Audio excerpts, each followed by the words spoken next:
Now they come around with a beautiful thing. They're going to teach us democracy.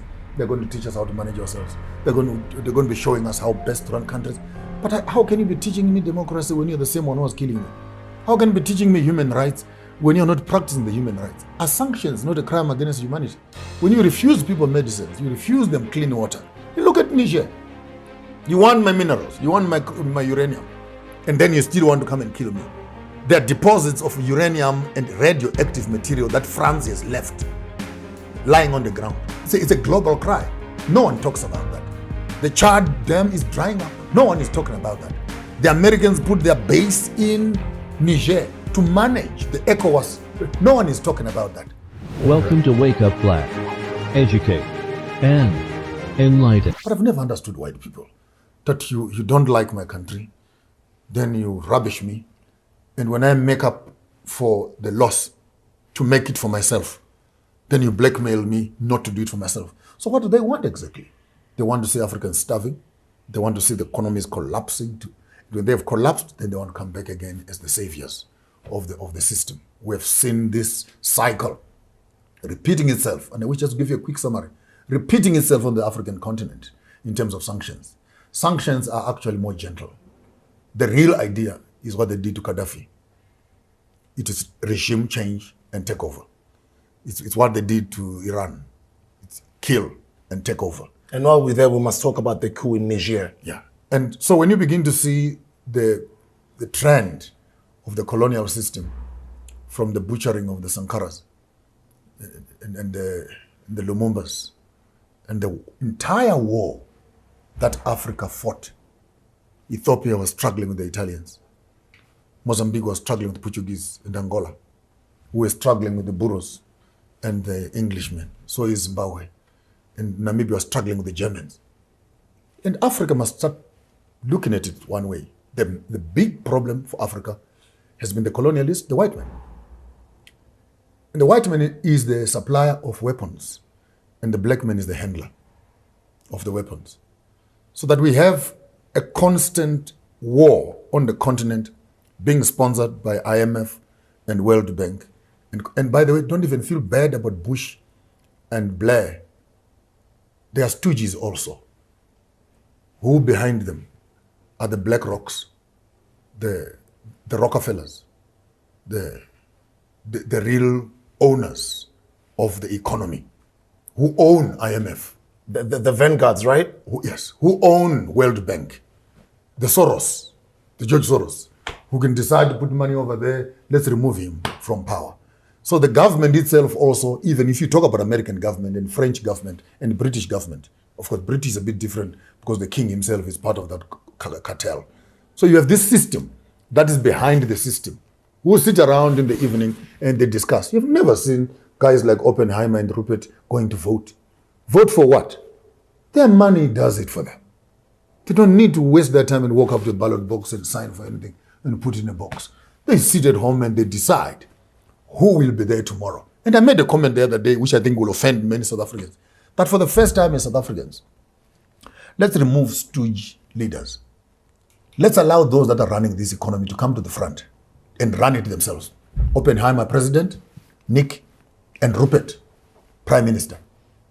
Let them run this country and we can hold them accountable to the resources that they're holding in their hands.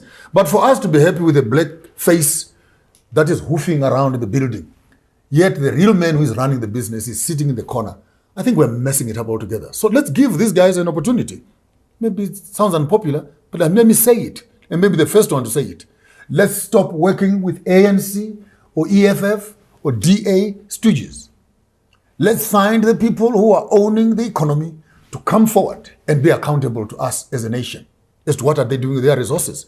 Because this whole thing of working, you think you're dealing with America, you think you're dealing with France, but how come every time, even when a president changes, the agenda does not change?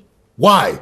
Because there's a stronger backbone of financial muscle through IMF, which is managing. The crisis in Zimbabwe came from IMF through ASAP, Economic Structural Adjustment System. Was a full program that Zimbabwe accepted from the IMF. Where did it lead us? It collapsed the whole economy, closed companies and jobs and etc. And then we ended up becoming a basket case to go and beg for them to fix the problem that they had created.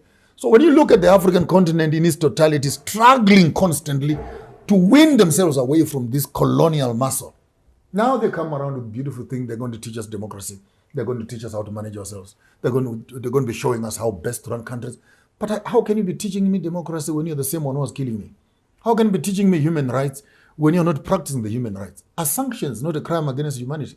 When you refuse people medicines, you refuse them clean water. You look at Niger. You want my minerals. You want my uranium. You want my minerals.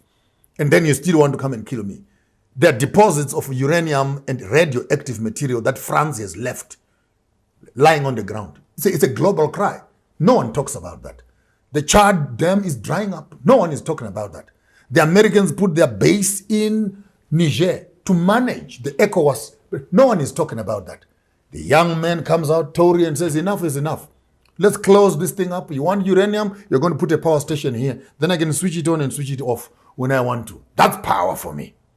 And when you begin to look at politics like that, my one statement and comment I would want to pass to Africa, starting off with ECOWAS, this is for Benin, this is for Guinea, Conakry, this is for Mali, this is Burkina Faso, this is Cameroon, and all of you guys who are in that one belt, as of now, become one country.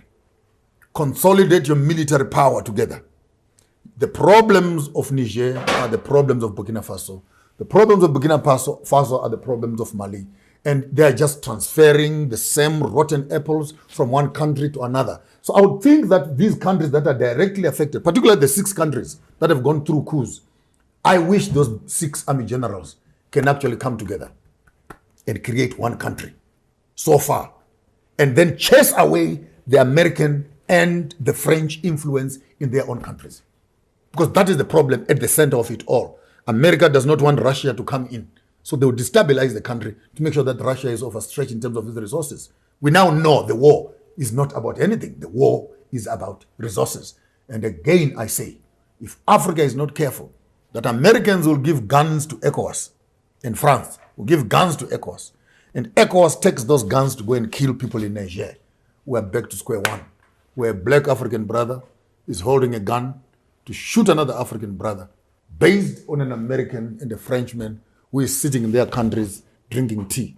So while we as Africans are sitting in the graveyard and crying for the passing away of each other, the Americans and the French are at the bank signing checks as to what are the spoils of war. We will be fools as Africans if at this day and age we still don't see the enemy that is standing amongst us in the form of America and France and colonization. In whatever form it comes, unity is our solution. Divided we fall, united we stand.